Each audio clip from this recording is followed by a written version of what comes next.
ئازیزان و خۆشەویستان لە هەرجێکن سڵاوتان لەبێم کاتتان باش من ڕانکۆ بەکر بەرنامەی ستۆدیۆی سەڵبی سنوەتان پێشکەشەکەم من بەرنامەی تایبەتە بە بانگەشەی یەکێتی نیشتیمانی کوردستان بۆ بژارنەکانی پەرلەمانی کوردستان هەر جارە و دوو کاندیدی بەڕێز بانگەشتەکەین گفتوگویان لەگەڵەکەین ئەگەر بچنە پەرلەمانی کوردستان لەوێ دەیانەوێت چی بکەن و چۆن خزمەتی خەڵکی کوردستان بکەن بۆم بەرنمەیە میوانداری هەرێکە لە بەڕێزان مامۆستا ئیدریس ژاڵەیی کاندیدی ژمارە 13مان کردووە هەروەها زۆر بەڕێز کاک بژار تاخەلیل بەڕێزیان پارێزەرن کاندیدی ژمارە 26 سڵاوتان لێبێ زۆر بەخێر بێن سڵاو بۆ بینەرانی بەڕێز بەخێراتن سەرچاو مامۆستا لە بەڕێزەوە دەست پێ بکەین ڕووبکەیتە و کامێرێ و خۆ بناسیێنی بە بینەرانمان زۆر سپاس بۆ جەنابتان من ناو مامۆستا مەلا ئیدریس ژاڵەییە زیاتر ناسراوم بە مەلا ئیدریس ژاڵەیی کەسایەتێکی ئاینیم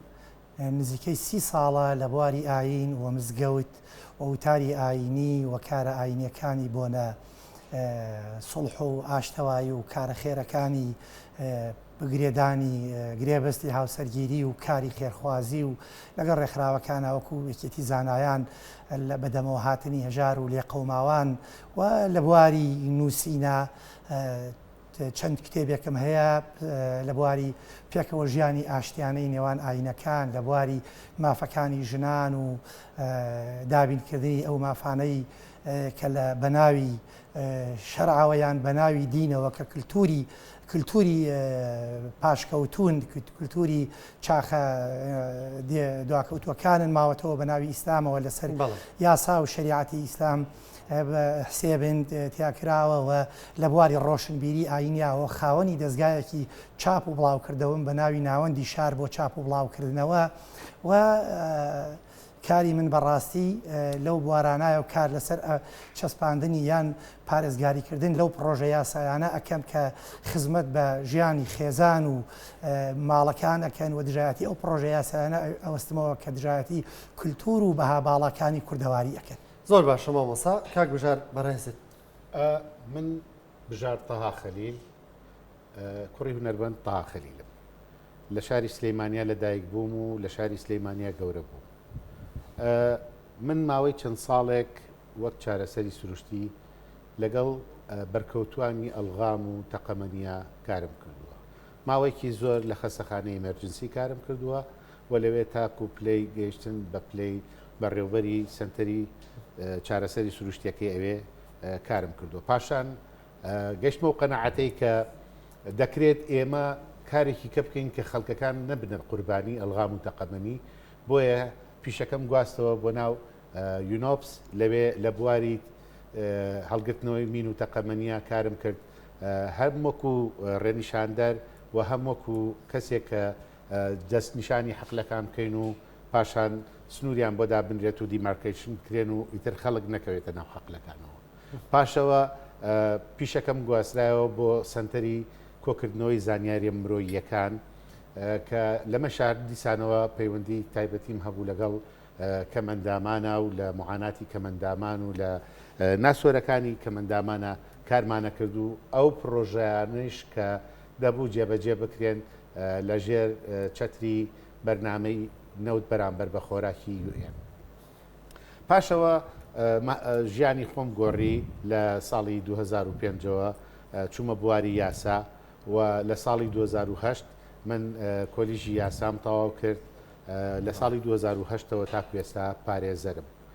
و وەک کەسێک کە داکۆچی لە مافخوراوان و لە پێناو ئیحقاقی حەق و بەجێهێنانی حەق لەو ساڵانەوە تا ئێستا کارەکەم و لە ئێستا پارێزەری ڕاوێژکارم لە تەواوی دادگاکانی عێراقا کارم کردووە هەر لە بەسرەوە هەتا کاتە زاخۆ لەش ساغ بێ سەرکەوتوبی وەکو مامۆسایەکی ئاینی لەسەر لیستی یەکێتی نیشتیمانی کوردستان دەتەوێت بچیتە پەرلەمانی کوردستان دەتەوێت لە پەرلەمانی کوردستان چۆن خزمەتی وڵاتیان بکەیت دەتەوێت چی بکەیت لێ وڵی پامی من پامی ئاینە پامی من پامی پێغەمبەرانی خوایە إن أريد إلا الإصلاح ما استطعت وما توفيقي إلا بالله عليه توكلت وإليه أنيب من بيامي إصلاح وشاككارية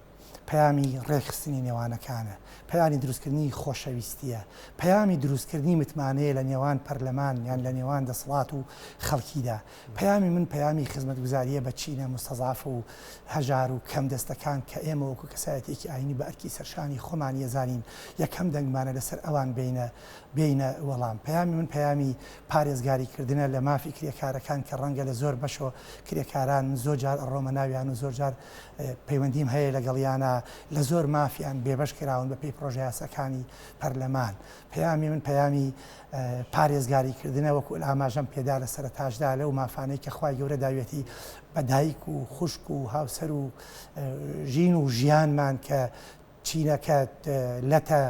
نیوە سەرەکیەکەی مرۆڤایەتی وەکو پێغەمبەر صلی الله عليه وسلم ئەفەرمێ النساء شقائق الرجال، کوتەکەی تری نیوەکەی تری پیا و ئافرەتە و ژیانی بەبێژن تەواو نابێ. پەیامی من پارێزگاریکردنە لە بەدیهێنانی مافەکانیان. پەیامی من خزمەتکردنە بە هەموو ئەو پرۆژە و ئەو قسانەی کە ئەکرێ پارێزگاری لە مافی ئەم میلەتە ئەکا هەر لەو کێشانەی لەو کەم و کورتیانەی کە ڕوبەڕووی هاوڵاتیانی ئێمە بووەتەوە بەهۆی حکمێکی تاکڕەوی خۆ بە هەموو شتزان لە کاتێکا کە لە هەموو ڕوویەکەوە ئێمە لە خەڵکی تر بەجێ ماوین و زۆر ئەوەمان بۆ دروست بووە کە گەلی کورد مامۆستایانمان تەنانەت زانایانی ئاینی چین و توێژەکانی تر هەمویان بەڕاستی متمانیان بەو حکوومەتە تاکڕەوە تەنها خۆ بە حاکمزانە کە گوێ لە کەس ناگرێ گوێ لە هاوڵاتیانی ناگرێ. پەیامی من کۆتایی هێنانە بەو تاکڕەویە و دروستکردنی بە هەمومانەوە دەنگدانە بە دەسەڵاتێک بە حکومەتێک کە لە ناو خەڵکا بێ و بۆ خەڵک بژی و خزمەتی کوردستان بکە. زۆر باشە. کاگوژار بەڕێزت وەکو پارێزەرێک ئەو بوارە یاساییانە چییە کە تۆ توانی لە پەرلەمانی کوردستان کاری لەسەر بکەی؟ تەماشاکەن یاسا تعریفی یاسا چییە؟ کۆمەڵێک خاڵبەندی نووسراوەیە کە بەهۆیەوە پەیوەندیەکانی نێوان تاک و کۆمەلگا یەک بە یەک ڕێگەخا. بەڵێ کەواتە کۆمەڵێک یاسا ئەم یاسایانە پەیوەندیەکانی بینی تاکەکانی کۆمەلگا دایک و مناڵ و باوک و دایک ژن و مێرد هەموو ئەو پەیوەندیانە یاسا ڕێکێخە. ئەم یاسایانە دەبێ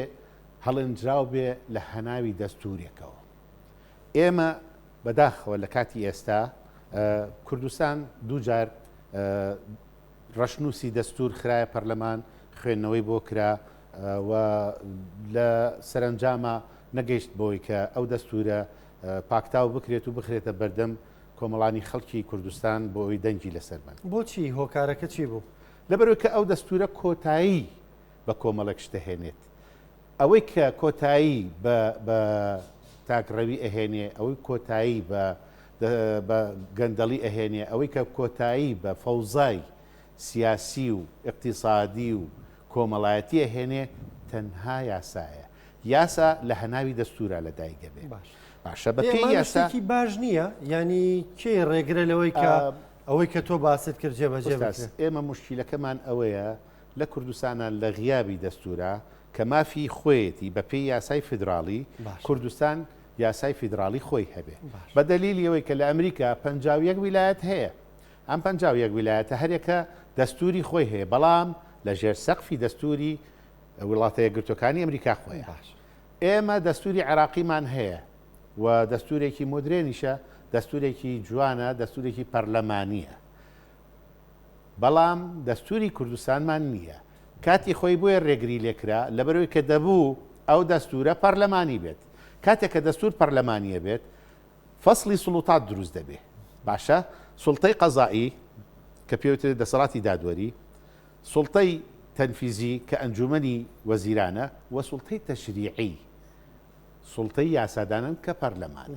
ئەم سێ سوڵتەیە فەسڵ ئەکرێ لە بینیانە و ڕەقیب ئەبن بەسەریەکەوە. باشە یعنی کاتێک کە چەفت و چێڵێگە بێ ڕقابە هەیە، بە دوواداچوون هەیە بۆ ڕاستکردنەوەی ئەو خواریانەی کە ڕوەدا. لێرانە دەستور بەداخەوە وەلانرا کاری لەسەر نەکرا. ئەگەر ئێمە خاوەنی دەستورێکمان کاتە لە بەرژەوەندی هەندێک خەڵک نییە بۆیە ئەگەر ئێمە خاوەنی دەستور بین بە تەنها یەک ماف بۆ هاوڵاتیان بگەڕێتەوە کە مافی هاوڵاتی بوونە کۆمەڵەشتی گەورە ئەگرێتەوە مافی هاوڵاتی بوون یەک دنیاشتا کە تایە تۆ مافی بیمەت هەیە مافی ئازادیت هەیە مافی دەنگدانت هەیە مافی دەسا و دەستکردنی دەسەڵاتت هەیە ئەمە هاوڵاتیە کە حکومەکە لەسەر ئەوانە بەڵام کاتێک کە هاوڵاتی لە مافی خۆی بەپێی دەستور ئەمە تهدید دەکرێت کە لەوە مەحروم ئەکرێ دوجار ئەو فەوزایی کە ئێستا ئێمەیتیای لە کاتی ئێستا استراتیژی یەکێتی نیشتیمانی کوردستان بۆ ئەم خولەی پەرلەمان بەرەو ڕاستکردنەوەی ڕێڕەوی دەسەڵاتە ڕێڕەوی دەسەڵات ڕاستەکەینەوە کەواتە بەچی ڕاستەکرێتەوە بە ڕاستە چییە؟ ڕاستەش یاسایە یاسا لەکوێ دەرەچێ لە دەستورەوە کەواتە کاری هەنووکەی ئەوەیە کە ئێمە کار بکەین لەسەر هەموارکردنەوەی دەستور و ئامادەکردنی بۆ کە دەستور لە پەرلەمانە دەنگی لەسەر نادرێت ئامادەکرێت بخرێتە بەردەم جەماوەری کوردستان بۆی جەماوەری کوردستان دەنگی پێ بدەن ئەو کاتە قوبوڵی دەکەن یان نایکەن ئەوە مافی جەماوەر خۆیەتی لە دەسەڵاتی بچیتە پەرلەمان چۆن ئەم کارەکەن وەکو ئەرزم کردی دەبێت ئەو ڕەشنووسەی دەستور جارێکی کە پێداچوونەوەی تیا بکرێ و ئامادە بکرێ و ئەرزم کردی لە کاتی خۆیان دوو جار خوێندنەوەی بۆ کرا باشە بەڵام ئەی بۆ نەگەیشتە نەتیجە ئەمە بابەتەکەیە ڕاگیرە ئەوە پەرلەمانە تهدیدیەکات کێ متمانە بە وەزیرێک و سەرۆک وەزیرانێکەدا ئەوە پەرلەمانە تهدیدیەکە کە کێ دەکاتە سەرۆکی هەرێم ئەوە پەرلەمانەکە تەشریعی یاساکانەکە ئەم دەسەڵاتە ئەگەر ئاو بەو شێوەیە بەکار بێنرێ ئەو کاتە ئەو کێشانی کە جەماوەر هەیەە گرنتیان ئێمێ هیچ کێشێک لەو کێشانە نامێنێتەوە بەسیترین کێشە کە ئێستا بەڕای من بەسیترینیانە کە قورسترین کێشەی جەماوەرە مەسەلەی موچەیە تۆ کاتێک کە وڵاتەکەت بوو بە وڵاتێکی موئەسەساتی کاتێک کە وڵاتەکەت بوو بە وڵاتێکی یاسایی کە لەو فەوزا یاسایی و لەو فەوزا و لەو فەراغانە نەجاتێ بوو موچە وەک بەشمەکی بەرباران ئەتوێتەوە هیچ ڕێگریەک نابێنێ کێشەی ناوێنێ کێشەی موچە وەک پەشمەک ئەتوێتەوە زاری بۆ ئیتر جارێکی کە نابێ بە مژدە یعنی مشکلەی ئێمە لە کاتی خۆیان ئێستا بە مژدانە موچە ئەدرێ تەماشای سوۆسیال میدیا بکەن مژدە موچەی مانگی هەشت گەیشت مژدە موچەی مانگی ئەوە نەگەیشت کاکە ئەمە شەرمەزاریە خۆزگە هەر میدیا سوۆسیال میدیا بۆ ینی حکوومەتیش ئەڵێ فڵان ڕۆژێ وا دەرناچێت ینی ئەمە لە غیابی یاسایە ئەمە لە غیابی لێپێچینەوەیە ئەگەر لێپێچینەوە هەبێت ئەمانە ڕوونادا ئەگەر پەرلەمان مەهامی خۆی ببینێت فعلەن سڵتەیەکی ڕقابی بێت ئەمانە ڕوونادا خۆ پەرلەمان مەهامی پەرلەمان خۆی چییە؟ پەرلەمان جێگەیەک نییە بۆ ئەوی کە من بەڵێن بەم بە بەڕێستان بڵێم هۆتێلێکی وا بۆ دروست دەکەم یان جادێکی دووساییدت بۆکەم یان چوزانم فلانشتت بۆکەم نا پەرلەمان دوو مەهامی هەیە یەکیان تەشریعی قانونە هەموارکردنەوەی یاساکانە دووهەمیان ڕقابەیە بەسەر جێبەجێکردنی قانونەکانەوە ئەوە پەرلەمانە کە وەزیر بانگەکە کاتێک کە وەزیرێک متمانەی پێدرێ ئەبێ بەرنامەی خۆی هەبێ باشە ئەڵێ من بۆ ئەم 4 ساڵەکەیە و متمانە ئەدەن بە من پەرلەمانی کوردستان ئەمە بەرنامەکەمە ئەگەر بەم شێوەیە بێت ئەو کاتە پەرلەمان مافی هەیە وەزیرەکە بانکاتەوە لێپێچینەوەی لەگەڵا بکە بڵێ ئەو ڕۆژەی کە ئێمە دەنگماندا بە تۆ متمانەماندا بە تۆ ببی بە وەزیر ئەم حەقی بەیەت وەرگرت وەکو وەزارەتی تر هەر وەزارەتێک بێت باشە کوا بەرنامەکەی خۆت جێبەجێ نەکردو موسائلەی لەگەڵاکە لێپێچینەوەی لەگەڵاکە بەڵام ئەگەر پەرلەمانێکی ئاکتیڤن نەبێ ئەگەر پەرلەمانێک پشت بەستوو بە یاسانە بێ ئەو فەوزایە کە تا ئێستا بەداخەوە میلەتی کورد خەریکە بەرەو هەڵدێرە بە ئێمە لە ڕوبەڕووبوونەوەی هەڵدێرێکی زۆر ترسناکاین جەماوەری کوردستان ئاگادار بن ئێوە لە بەردەم دوو کاری زۆر سەرەکیان ماف و واجب ئەرک و مافێکتان لەسرە ئەرکە لەسەر ئێوە بچنە سەر سنووقەکانی دەنگدان ئەرکە لەسەر ئێوە بچنە سەر سنووقەکانی دەنگدان و دەنگی خۆتان بن و مافی خۆشتانە لەوێ دەنگ بە کێ ئەدەن لەوێ مافی خۆتانە دەنگ بە چی ئەدەن چێ جێگەی متمانەی ئێوەیە بەڵام ئەمەیان ئەرکە لەسەرتان سندوقەکانی دەنگدان بەسەر بکەنەوە و بچنە سەر ئەو سندوقات چونکە هەر 4 ساڵ جارێک تۆی هاوڵاتی ئەبیتە حاکم تۆی هاوڵاتی لەوێ حکم ئەەکەیت تۆی هاوڵاتی بڕیار ئەدەی نوێنەرەکانی تۆ چێن جۆری ئەو دەسەڵاتەی کە حکمڕانی دەکا بۆ 4 ساڵی داهاتوو چێ و چۆنە من لە بەرنامەی خۆمان بۆ پەرلەمان دام ناوەگەر بچمە پەرلەمان کار لەسەر چەند فی ئەیە بکەم ئێمە حەزەکەی ئەوە بۆی شوێکیش بی بسمە لای مامۆسا بەرنامەی کاری خۆ دواتر لێ پرسم مامۆسا لە نێو قسەکانی پێشتر تاوتت حکومەیەکی تاکڕەوی خۆبەشتزانی خۆسەپێن مەبەستە چی بوو لەمە؟ بێگومان مەبەستم لەو بارودۆخەیە کە ئێستا هاوڵاتیانی کوردستانی ئێمە پێدا تێپەڕێ مامۆستا بژار باسی موچەی کرد ئێوە زۆر قسەتان لەسەرەوە کرد کە بووە بە وەکو مژدەیەک ئەدرێ بە خەڵ لە کاتێکا مافێکی سەرەتایی هەموو هاوڵاتیە هەر نیشە ینی مژدەکە شێرێ و بە پێی فەرمودەی پێغەمبەر درودی خوای لەسەر بێ کە ئەفەرمێ مافی ئەوانەی کە ئیشتان بووەکەن و کارتان بووەکەن تەبیعی لەسەر ئاستی تاک و لەسەر ئاستی حکوومەتیش ئەو فەرمودەیە پەیڕەو دەکرێت لە فەرمێ پێش ئەوەی عرەقکەی ناوچاویان وشک بێتەوە مافەکانیان بدەنێ بێگومان دەسەڵاتێک بەناو حکوومەت ئەگەر بێت و چەندین مانگ موچە نەدا بە فەرمانبەرەکانی مافەکانیان مافی هەموو مافەکانی فەرمانبەرەتی ئەو مافانی کە یاسا پێیداون بێبەش بکرێ لەو مافانە وڵاتێک ئێستا وای لێ هاتبێ ئێمە بەداخەوە عنی هیچ سیادەیەکی نەماوە هیچ سەروەریەکی نەماوە وڵاتێک متمانە نەماوە لە نێوان بەرپرسانی باڵا و حکوومەت و حکوومەتەکانی دراوسێمانە یعنی ئێمە بارودۆخێکا تێئەپەڕین زۆر خراپە خەڵک زۆر ناڕازیە بە تایبەتی دەڤەری من و سنووری من کە من لەوێم لە بە تایبەتی شاری کفری بابگەڕێنەوە بۆ فەرمانبەران لە شاری کەلار لە سنووری دەربەنی خان لەو سنوورەی کە زیاتر من لەوێ نیشتەجێم لە کەلار و زیاتر ئیشم هەیە لەوێ ئەمە کێ ئەمەی بەسەر ئەم خەڵکە هێناوە کەلار باش گەشەی کردووە ئەوەی کە ئەبینین لە دوورۆ بێگومان کەلار گەشەی کردووە بەڵام هێشتا پێویستی بە گەشە پێدانی زیاترە لە ڕووی تەندروستیەوە لە ڕووی ڕێگەوبانەوە من یەکێکم لە ئەندامانی دامەزرێنەری گروپی گەشەی گەرمیان کە چەندین جار ڕۆیشتوینەتە هەولێر بۆ ئەنجومەنی وەزیران چەندین جار سەردانی وەزیری بەڕێز وەزیری ڕێگاوبان و ئەوەمان کردووە بە ئاوادانکردنەوەمان کردووە چەندین جار سەردانی لایەنەکانمان کرد داومان لە دەرگای بەرپرسان و کاربەدەستان بۆ چاکردنی ئەو ڕێگەیە ینی دەمێکە سەردەمێکە لە ڕووی تەندروستیەوە ئێمە کێشەمان زۆرە لە مامۆساکەی تەواو بێ و ڕێگەیە ئەو ڕێگەی ئێستا باش ئیشی لێسەر ئەکرێ ومێ دەکەین ئینشاڵڵا ئەو هۆڵانەی کە ئێمە داومانە بەرهەمێکی هەبوو بێت لەبەر ئەوە ئەگەر ڕێمە بۆ پرسیارەکەی جەنابێت بە تەکید ئەوەی کە ئەو بارودۆخەی بەسەر ئەو هاوڵاتانیە هێناوە بەسەر ئەم کوردستانە هێناوە ئاسی ئێمەی نزم کردەوە یعنی بە چاوێکی تەسکی حیزبایەتیەوە لە حکوومەت و لە سیادەی کوردستان ڕوانرا لەسەر ئاستی ناوخۆ لەسەر ئاستی دەرەوە بە هاو نرخی کوردستان کەم بۆ دابەزی بێگومان ئەو دەسڵاتەیە کە بەرپرسی یەکەمە کە سەرۆکی ئەنجومەنی وەزیران کار بەدەستە ئەو کێشانەی کە ئێمە هەیمانەجاری وایە بۆ کێشەیەک بۆ مشکلەیەکی بچووک ئێمە ئەبێ بڕۆینە هەولێر و بڕۆینە ئەنجومەنی وەزیران و بڕۆینە لای ئەو وەزیرانەی کە یعنی تەکی لەوە کاتۆ ئەبێ مەیلی بۆ ئەو هەبێ ئەمجا یعنی ئیشەکان بە جوانی بەڕێ ئەخا لەبەرەوە بەڕاستی گرنگە پێغەمبەر درودی خوای لەسەر بێ فەرمێ من لم يهتم بأمر المسلمين فليس منهم ئەمە بەرپرسیارەتیە لەسەر ئەستۆی لەسەر شانی منی مەلاوەکو مامۆستایەکی ئاینی لەسەر جەنابی مامۆستا بژار وەکو پسپۆڕێکی بواری یاسایی لەسەر جەناب وەکو ڕاگەیان کارێک ئەگەر گرنگی بەم بارودۆخە نەدەین ئێمە و هەڵ نەدەین بۆ چاکردنی وەکوتایی بەو دەسڵاتە تاکڕەوە نهێنین و دەسڵاتێکی حکوومەتێکی ڕەشید دەسڵاتێکی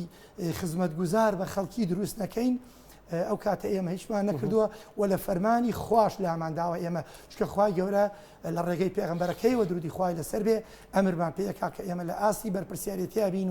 و بێخەم لێی نەخەوین کە خەڵکی هەژارە خەڵکی موچەی نییە خەڵکی نەخۆشە پارەی خستەخانە ئەهلیەکانی نییە خەڵکی منداڵەکە ینی پارەی نییە بخوێنێ لە خوێندنە بەرزەکان کێشە و گرفتەکانی تر هەمووی ئەرکی سەرشانی ئێمەیە وەکو مرۆڤ وەکو مسلمان وەکو کورد ئەگەر دریغی تێدا بکەین ئێمە تاوانبارین و بەرپرسین لە بەرامبەر خوا و لە بەرامبەر خەڵکەکەشماندا. دەست خۆش مامۆستا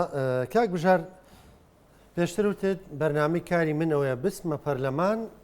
لێوێ ڕامگرتی فەرمو. بەڵێ کۆمەڵە کارگەلێکی زۆر هەیە بەدەر لەوەی کە باسم کرد بۆ بەڕێستان مەسلەی دەستور و مەسلەی هەموارکردنەوەی دەستور و مەسلەی بە یاساکردن و مەسلەی ئەوەی کە فەصلی سوڵوتات سیستمی کوردستان جیاکەینەوە چونکە من لە کاتی ئێستا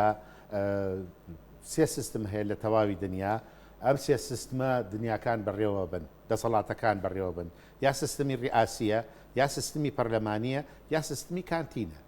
کانتین وەکو سویسرا ڕئاسی وەکو ئەمریکا پەرلەمانی وەکو بریتانیا ئێستا کوردستان ئەگەر بمانێ بزین لە کام سیستمیانە باوەڕتان بێ لەیچیان نییە ناتوانین ئەمە بۆ بە جاران ئەم چێشتی مجەوەر بۆ بەوە بەڕاستیەکەی نازانین تاوێک پەرلەمانین تاوێک ڕاستین تاوێک کانتینی زۆنەکان جیاکەینەوە کەواتە ئەگەر ئێمە دەستورمان بوو لەم قۆرخکاریە لەم گەمە سیاسیە ڕزگارمانە بێ وەکو عەرزم کردن بەڕاستە خەتی ڕاستە کێشێت بە یاسا شتەکان ڕاستەکرێتەوە ئەوەی کە من بەتەما بووم لە بەرنامەی پەرلەمانیە من کاری لەسەر کەم ئەگەر بچمە پەرلەمان کارەکەم لەسەر مافی کەمەندامان مافی کەمەندامان لە پەرلەمانە هەتا ئێستا ئەویش دووجارێک خوێندنەوەی بۆ کراوە بەڵام نەبووە بە یاسا لێرە و لەوێ کە مندامان هەتا ئێستا بە چاوی سۆزە و سەیران نەکرێ من لەبەروی کە خۆم ماوەکی زۆر لەگەڵ کە مندامانە کارم کردووە و ئەندامی دامەزرێنەری کۆمەڵی ڕۆژ بووم و لایەزالی ژەندامم لە کۆمەڵی ڕۆژ کە بۆ خزمەتگوزاری کە مندامانە بەس لە تەنها لە کۆمەڵی ڕۆژە بەس بە تەنها لە کۆمەڵی ڕۆژە 7,000 ئەنداممان هەیە کە کەم ئەندامن ئاگادار بە چەمکی خاوەن پێداویستی تایبەت جیاوازە لە چەمکی کەم ئەندام چەمکی خاوەن پێداویستی تایبەت دیارە و کەسان نەگرێتەوە کە هەر لە زگماکەوە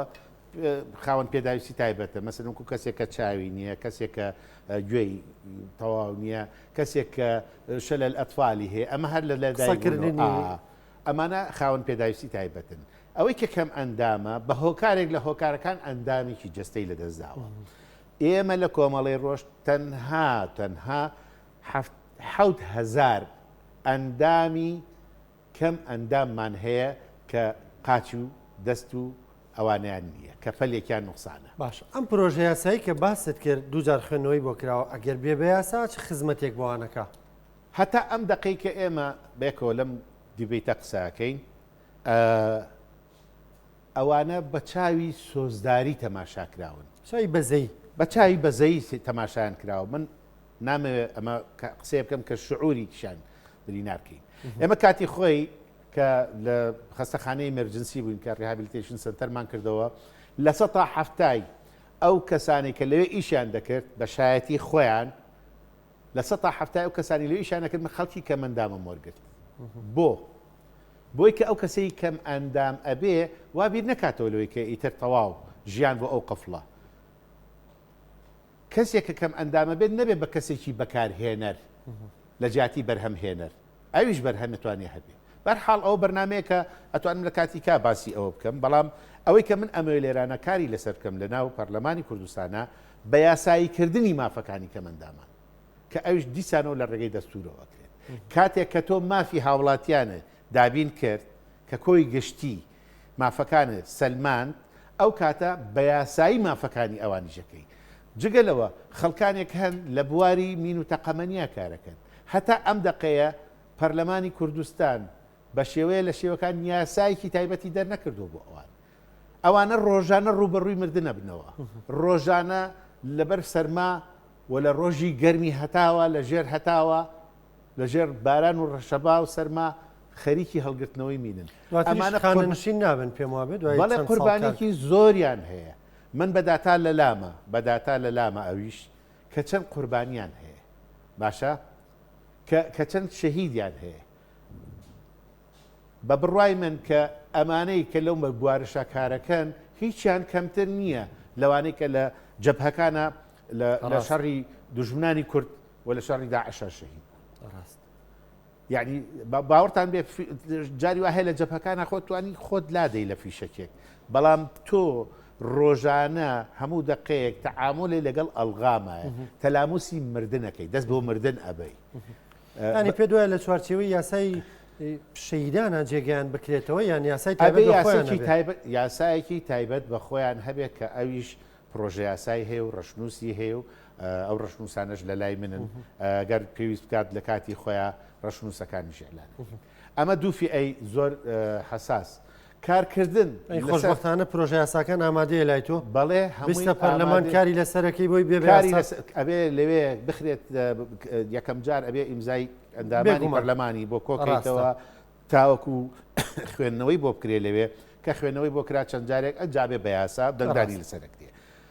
بابەتێکی تر هەیە کە لە پەرلەمانە زۆر گرنگە مەسئلەی بیمەی تەندروستیە. ئێمە لە ئێستا ئەناڵێنین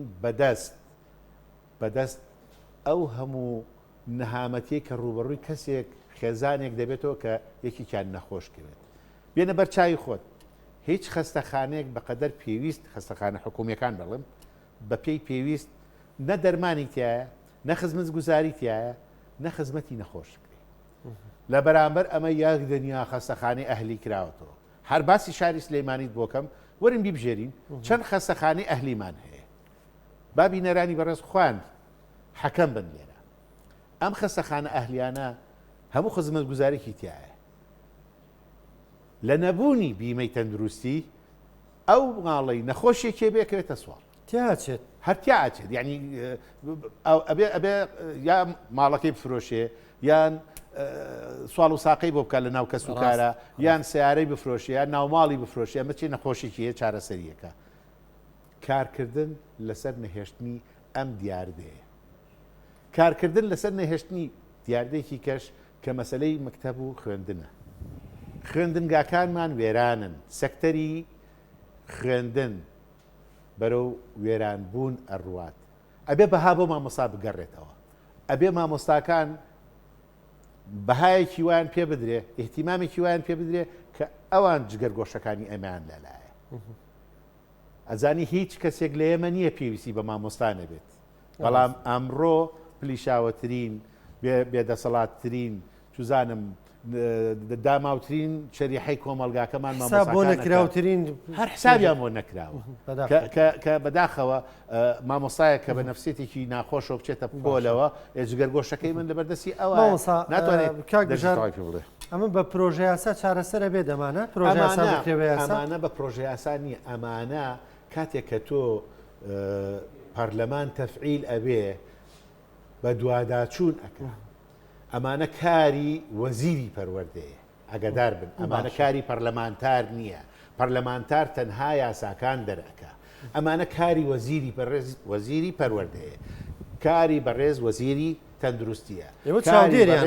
بەڵێ ئابێ پەرلەمانتار ئیلمام و یعنی ئیتیمامێکی وەهای هەبێ زانیاریکی وەهای هەبێ کە ئەم وەزیرە بەڕێزانە بان کاتە پەرلەمان بڵێ کاکە وەرە بەرنامەت چیە بۆ ئەمە. یعنی زۆر ڕاستگویانەیە هەندێک پەرلەمانتار ینی هەندێک کاندید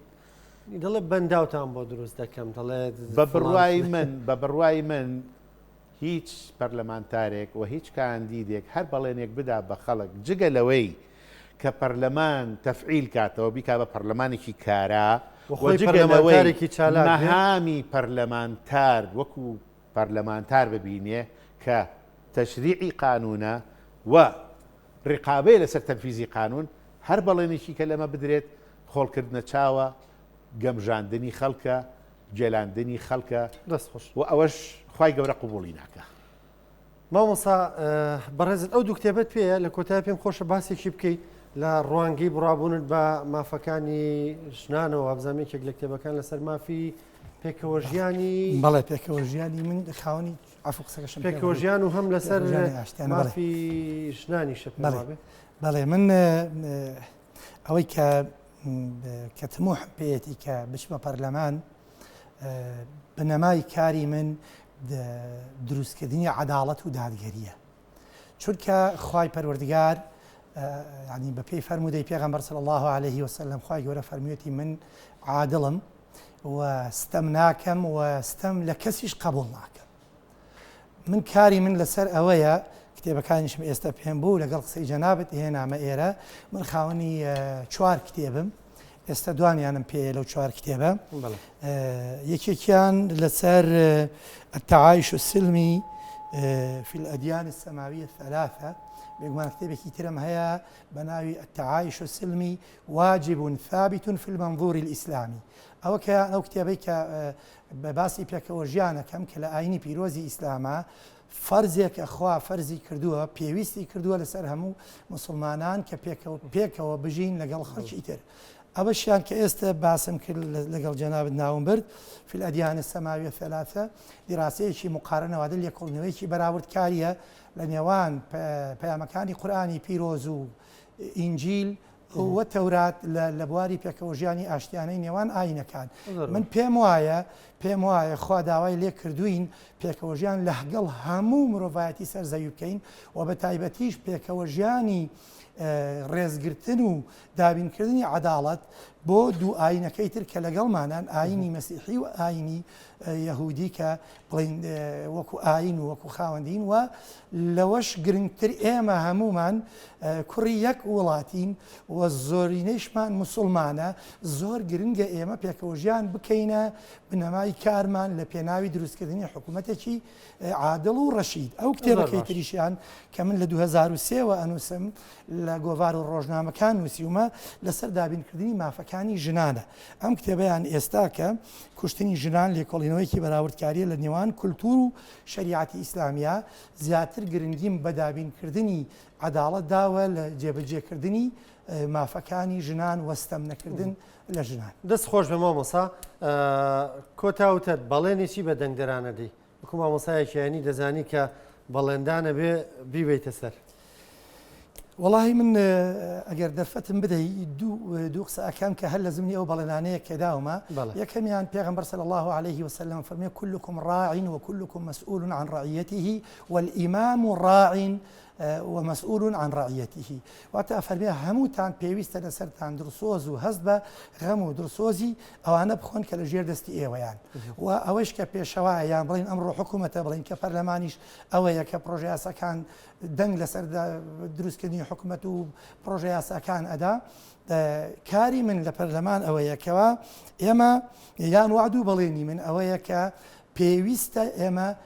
حکوومەتێک دروست بکەین دەسەڵاتێک دروست بکەین و چاودێری و مراقبەی دەسەڵاتێک بکەین کە